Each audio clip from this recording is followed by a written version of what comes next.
વાવથરા YouTube channel ઉપર ખેડૂત ભાઈઓ આપનું સ્વાગત છે। આજે 26 તારીખ છે। અત્યારે બપોરના 2 વાગ્યા છે જ્યારે હું વિડીયો રેકોર્ડિંગ કરું છું।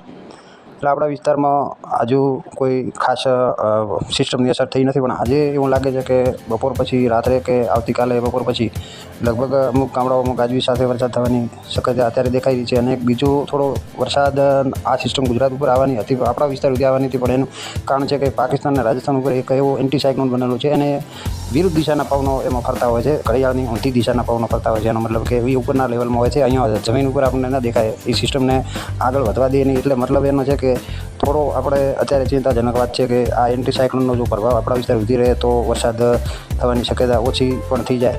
પણ અત્યારના હવામાનમાં અને પવનની દિશા અને જે ગરમીની પ્રમાણ છે એ મુજબ આપણા વિસ્તારમાં આવતીકાલે સાંજ સુધી તો લગભગ સંભાવના છે કે અમુક ગામડામાં સારો વરસાદ થાય, અમુક મધ્યમ વરસાદ થાય।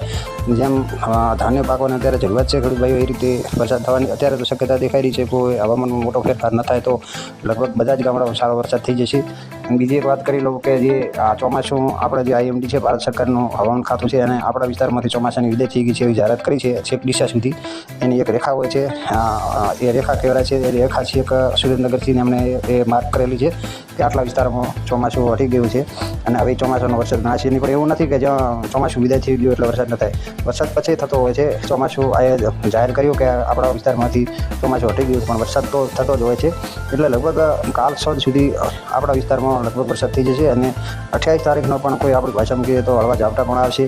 છેક વરસાદ 29 તારીખ પછી હવામાન ચોખ્ખું થઈ જવાની સંભાવના છે અને એના પછી અત્યારે 10 દિવસ વરસાદ થાય એવી શક્યતા આગળ કોઈ દેખાતી નથી 28 તારીખ પછી। એટલે અમુક કહે છે કે નવરાત્રિમાં સારો વરસાદ અને ભારે વરસાદ થાય છે, એ બધી અત્યારથી કલ્પનાની વાતો છે। એ બધા આશરે વાતો કરે છે। એ નવરાત્રિની એ 15 દિવસની કોઈ એવી અત્યારથી કોઈને ખબર પડતી નથી કે વરસાદ થઈ જશે। આ બધા અત્યારે સેટેલાઇટની માધ્યમથી, રડારના માધ્યમથી કે જે આપણા અમુક જે માધ્યમો હોય છે જે એના આધારે આગાહીઓ કરે છે, પણ એ આગાહીઓ બધી ખોટી ઠરતી હોય છે।